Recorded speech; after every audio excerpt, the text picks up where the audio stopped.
मैंने सुना है कि उसका फाउंडेशन किया गया है, स्टोन रखा गया है। भारत बाबर का देश नहीं, भारत महाराणा प्रताप, छत्रपति शिवाजी महाराज, चंद्रशेखर, राजगुरु, सुखदेव, भगत सिंह का, रामकृष्ण का, शिव का देश है, सनातन का देश है। बाबर एक विदेशी आक्रांता और लुटेरा था, बर्बर था।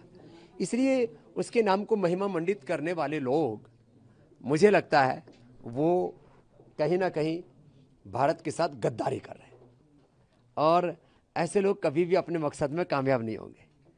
हम इस्लाम का, मुसलमान का विरोध नहीं करते, लेकिन बाबर ना तो इस्लाम को फॉलो करता था, ना मुसलमान था। वो विशुद्ध रूप से एक आक्रांता, एक बर्बर, एक क्रूर शासक था।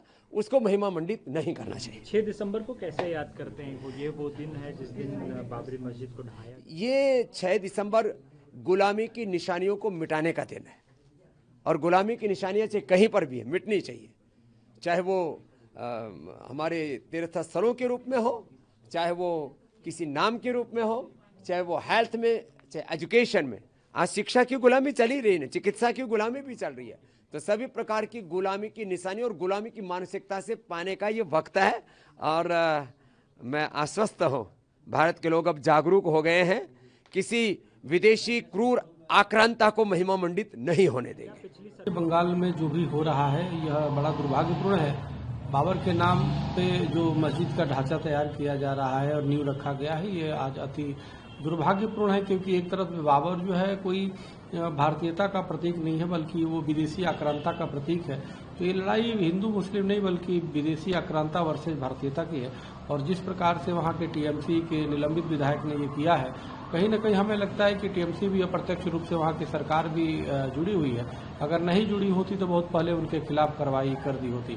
एक दिन में ये मस्जिद, जो बाबरी मस्जिद के नाम से नींव रखा गया है, एक दिन में नहीं है ना, बहुत पहले से है। तो वहाँ की मुख्यमंत्री माननीय जो ममता बनर्जी जी हैं, उनको पहले से पता होगा, लेकिन उन्होंने जानबूझ करके इस प्रकार के सगुफे छोड़े हैं कि उसको अलग भी कर दिया और नींव भी रखवा लिया, और फिर उसको कोस रही हैं। वो सिर्फ खाने के दांत और दिखाने के अलग होते हैं हाथी के, उसी प्रकार से इन्होंने किया है।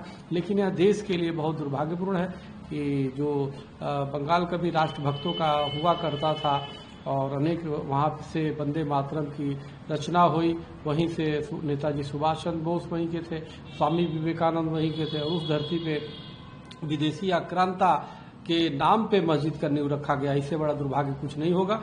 ये पूरे बंगाल ही नहीं बल्कि पूरे देश के लिए दुर्भाग्यपूर्ण है। मैं महामहिम राष्ट्रपति जी से आग्रह करता हूं, और मैंने ट्वीट भी मैं किया हूं कि वहां पे किसी भी तरीके से राष्ट्रपति शासन लागू किया जाए पश्चिम बंगाल में, क्योंकि वहां पे कहीं न कहीं सरकार और वहाँ पे जो कट्टरपंथी है वो चाहते हैं, उनके अंदर कानून का कोई खौफ नहीं है। वो चाहते हैं किसी भी तरीके से हिंदू मुस्लिम मान करके दंगे किया जाए, देश को गजबा हिंद बनाया जाए, इस्लामिक